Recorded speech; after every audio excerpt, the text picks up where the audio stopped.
மக்களே, இந்த மலைக்கு கீழே தான் இருக்கும், அடிவாரத்தில் இருக்கும். இதில் வந்து கோல்டு இருக்குதுங்க, எனக்கு தெரில. இந்த கோல்டு தான் இந்த மலையில் வந்துட்டு நிறைய கோல்டு, இந்த ஸ்டோன்லாம் பார்த்திங்கன்னா தெரியுதா உங்களுக்கு? இதில் கோல்டுன்ஸ் இதாக இருக்கும், கோல்டு இருக்கும் அப்படிம்பாங்க. பட் நம்ம ட்ரை பண்ணி பார்க்க, நம்ம எங்கே ட்ரை பண்ண போகிறோம், சும்மா ஜஸ்ட்டு பார்க்கலாம் என்னதுன்னுட்டு. இறங்கிக்கிட்டு இருக்கேன், இன்னும் மேலே போகவே இல்லை. பார்த்து இறங்கியாச்சு.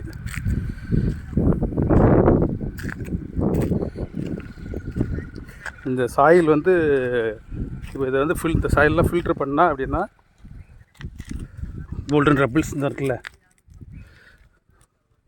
இந்த மாதிரி சாயில்ஸ்லாம் வருதுல்ல, இதெல்லாம் பார்த்திங்கன்னா இதெல்லாம் எடுத்து ஃபில்ட்ரு பண்ணால் கோல்டு இருக்கும் அப்படிங்கிறாங்க அங்கே ஃபுல்லாக அங்கே லோக்கலில்.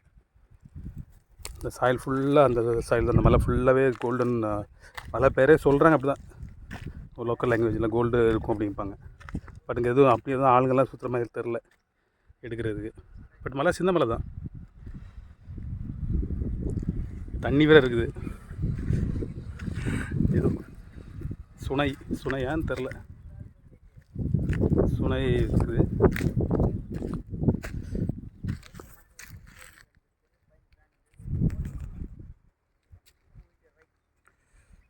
சரி, ஓகே, நம்ம அப்படியே மேலே போகலாம். இப்போ அந்த மலைக்கு பின்னாடி போகிறோம். அந்த மலைக்கு பின்னாடி நம்ம இந்த கேப் இருக்குது, இந்த இடத்துல கேப் இருக்குது. ஸோ இப்படி போய் அப்படி உள்ளே போகிற மாதிரி பிளான் போட்டு நான் வரேன், கூப்பிட்றேன்.